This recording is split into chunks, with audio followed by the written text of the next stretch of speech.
shaqaalaha wakaalada dakhliga iyo jibriyada dalka laanteeda deegaanka Soomaalida iyo hay'adaha ammaanka ee dalka iyo kuwa deegaanka iyo waliba shacabka deegaanka oo iskaashanaya ayaa abaara saacadu markii ahayd xalay 9 dambe ayaa waxa ay maamulka magaalada Wajaale ay ku qabteen gaari waday lacag kontrabaan ah oo aad u tiro badan oo wadanka si sharci darro ah oga sii baxaysay. lacagtani ayaa ah mid ay isticmaalaan 13 wadan oo dunida ah isla markaana ay ka mid yihiin Mareykanka, Ingiriiska, Sacuudiga, Australia, Canada, Norway iyo waliba wadamo kale. sidoo kalena lacagtani waxa uu helinayay 7 kilogram oo dahab ah guud ahaanna lacagta iyo dahabka marka loo bedelo lacagta Ethiopian birka ah ayaa waxa ay kor u dhaafaysaa 60 milyan oo bir.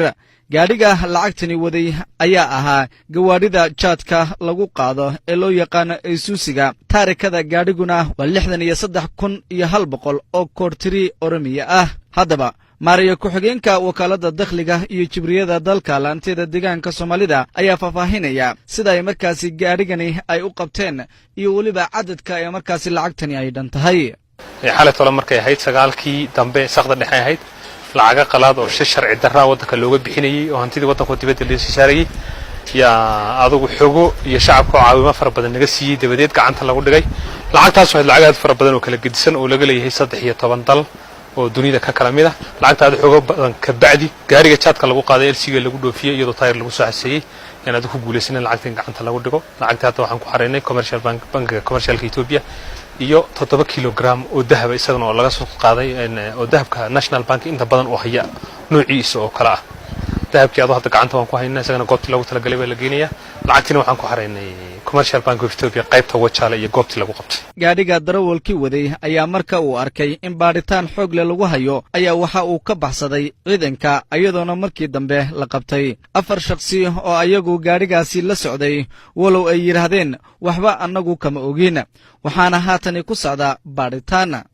dhanka kale ciidanka booliska maamulka magaalada Wajaale ayaa gacanta ku dhigay lacag dhan 24,000 oo dollar oo si sharci darro ah uu u sitay Axmed Yuusuf Maxamuud oo ah muwaadin u dhashay deegaanka Soomaalida waxaana ugu dambeyntii lacagtii iyo waliba shakhsigii watayba loo soo gudbiyay xarunta booliska ee gobolka Faafan ee ku yaala magaalada Jigjiga. waxaana arintaasi aanu wax ka weydiinay taliyaha booliska gobolka Faafan Commander Maxamed Xuseen iyo waliba taliyaha ciidanka booliska ee maamulka magaalada Wajaale mutakil Commander Ahmed Sheekh. waxay dollarku waa sharci dar lacag dalkeena mamnuuc ka ah weeyaan. lacag dalkeena mamnuuc ka ah maadaama ay tahay waxaan uga digaynaa dadka horta marka horeysa waxaan u sheegaynaa in mataqaanaa waxaan lacagtani in sharci darro tahay ay ogaadaan cid aan loo fasaxin ciidan loo fasaxin inaan lacagtan qaadan karin oo bulshada lafteedu ayaan lacagtan iska gelin. waxaan u sheegaynaa mataqaanaa aan dollarkan iskaga bedel oo lacagtooda ay ku haystaan lacagantooda ay ku haystaan maadaama oo loo go'an lacagtani inay dalka soo gasho si sharci darro ay ku soo gasho ama si sharci darro ay kaga baxdo. marka waa taas kulli lacagtan maadaama lacag sharci darro tahay waxa la wareegi jibriga hada jibriga la wareegi waana ku wareejinayna saasna way naga dhamaan. dadii booliskii rondada ay wareegayay ayaa waxay qabteen lacagtan 24,000 oo dollar ayay gacanta ku soo dhigeen. markii la soo qabtay waa baarnay saldhigaas sidii lagu keenay lacagtii waa tan ninkuna mutawaqacan u wataa saasaan ku soo qabanay. ninkan waxaa la lahaa Axmed Yuusuf Maxamuud baa la lahaa lacagtan 24,000 dollar lacagtan marka si ay ogtahay waa lacagta dollar aan in waa sharci darro inay ka dhaqdhaqaaqdo maxaan ku leeyahay Itoobiya gudiga ama deegaanka gudihiisa waa sharci darro. sidoo marka anagu iyada oo aan shaqadii rondada la wado ayaa la qabtay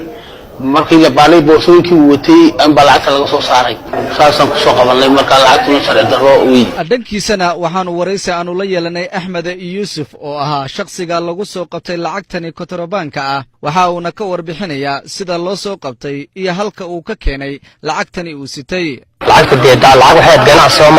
dad ganacsi ay isku leeyihiin oo shirkadaha oo aan xaqa Wajaale waxay kaga soo sitaan lacagta marka kambanigii qoladii wax kaga iibsan markaan u tagnay dollar nagu soo bedelayay qoladii doolarkan markaa ka soo bedelay gaadhiga aad soo gelisaan asniri yay maartay unbay qoliyana qabsadeen markaan xagga kale saa ugu soo tallawnay dadkan gaadhiga xaggan kaga taagnaayo xaggan kale saa isay ugu iman buu gaadhiga saadan xaggan saa ugu soo tallaabay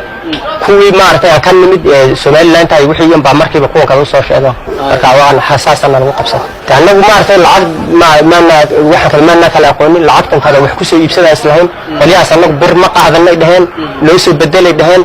lacagtanadii wax ku soo iibsanaynin baan aragnaa ka aaminsanay in kana deeyo guud ahaan baa lacagaha qalad ayaa ah mid kontrabaan ka ah gudaha dalkani Itoobiya waxaana loo baahan yahay in muwaadiniinta deegaanka Soomaalida ay ka foojignaadaan isla markaana ay ka taxadaraan qaadashada amaba isticmaalida lacagaha qalad ee kontrabaanka ka ah dalkani Itoobiya Lumaan Cabdi Axmed SRTV maamulka magaalada Togwajale